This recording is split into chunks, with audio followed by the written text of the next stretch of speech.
শুক্রবার হয়ে গেল মার্কিন প্রেসিডেন্ট ডোনাল্ড ট্রাম্প এবং রাশিয়ার প্রেসিডেন্ট ভ্লাদিমির পুতিনের মধ্যে হাই প্রোফাইলের বৈঠক।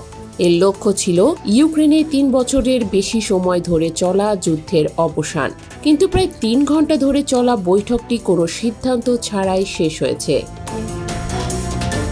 আলাস্কার বহুল প্রত্যাশিত বৈঠকের আগে ট্রাম্প ও পুতিনকে লাল গালিচা এবং সামরিক অভ্যর্থনা জানানো হয়।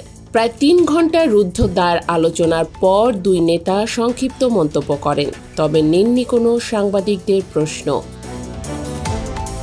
পুতিন বৈঠকটিকে অত্যন্ত ফলপ্রসূ বলে বর্ণনা করে দাবি করেন তারা কিছু বোঝাপড়ায় পৌঁছেছেন, তবে কোনো বিস্তারিত তথ্য প্রকাশ করেননি। তিনি ইউক্রেনকে ভ্রাতৃপ্রতিম জাতি হিসেবে উল্লেখ করে বলেন রাশিয়া যুদ্ধ শেষ করতে চায়। একই সঙ্গে কিয়েভ ও ইউরোপীয় দেশগুলোকে সম্ভাবনাময় অগ্রগতি ব্যাহত না করতে করেন সতর্ক। তবে ট্রাম্প পুতিনের দাবি খারিজ করে বলেন চুক্তি না হওয়া পর্যন্ত কোনো চুক্তিতে তিনি নেই। বলেন তারা অনেক বিষয়ে একমত হয়েছেন, কিন্তু এক বা দুটি গুরুত্বপূর্ণ বিষয় এখনো সমাধান হয়নি, যার মধ্যে একটি সম্ভবত সবচেয়ে তাৎপর্যপূর্ণ। তবে ট্রাম্পের সব কথাতেই উজ্জ্ব থেকে গেছে আলোচনার বিষয়গুলো। এদিকে বৈঠকের পর ফক্স নিউজকে দেয়া সাক্ষাৎকারে ট্রাম্প বলেন এখন চুক্তি করার দায়িত্ব জেলেনস্কির। ট্রাম্পের বিশ্বাস পুতিন যুদ্ধ শেষ করতে চান, যদিও রাশিয়ার সাম্প্রতিক সামরিক অগ্রগতি বিশেষ করে ডোনেটক্স অঞ্চলে এর বিপরীত ইঙ্গিত দেয়।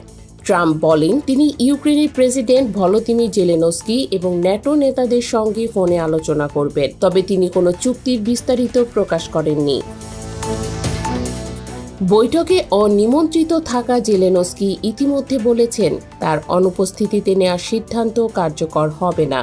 একই সঙ্গে একটি ন্যায়সঙ্গত শান্তি ও ত্রিপক্ষীয় আলোচনার আশাও করেছেন তিনি।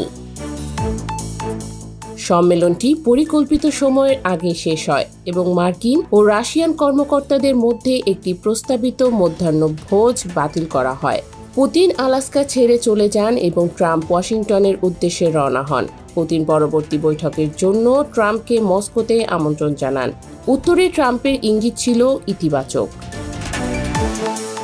বিশ্লেষকরা বলছেন এই বৈঠক পুতিনের জন্য একটি কূটনৈতিক জয়, কারণ তিনি পশ্চিমা বিচ্ছিন্নতার পর মার্কিন মাটিতে ফিরেছেন, কিন্তু ইউক্রেনের জন্য কোনো সুস্পষ্ট অগ্রগতি ছাড়াই যুদ্ধ অব্যাহত রয়েছে। এই বৈঠক ট্রাম্পের শান্তি প্রতিষ্ঠার প্রচেষ্টার জন্য একটি পরীক্ষা ছিল, কিন্তু কোনো চুক্তি ছাড়াই এটি শেষ হওয়ায় ইউক্রেনের ভবিষ্যৎ এবং ট্রাম্পের পরবর্তী পদক্ষেপ নিয়ে প্রশ্ন উঠেছে। জেলেনস্কি এবং ইউরোপীয় মিত্ররা ত্রিপক্ষীয় আলোচনার জন্য চাপ দিচ্ছেন, কিন্তু রাশিয়ার অব্যাহত আগ্রাসন এই প্রক্রিয়াকে জটিল করে তুলছে।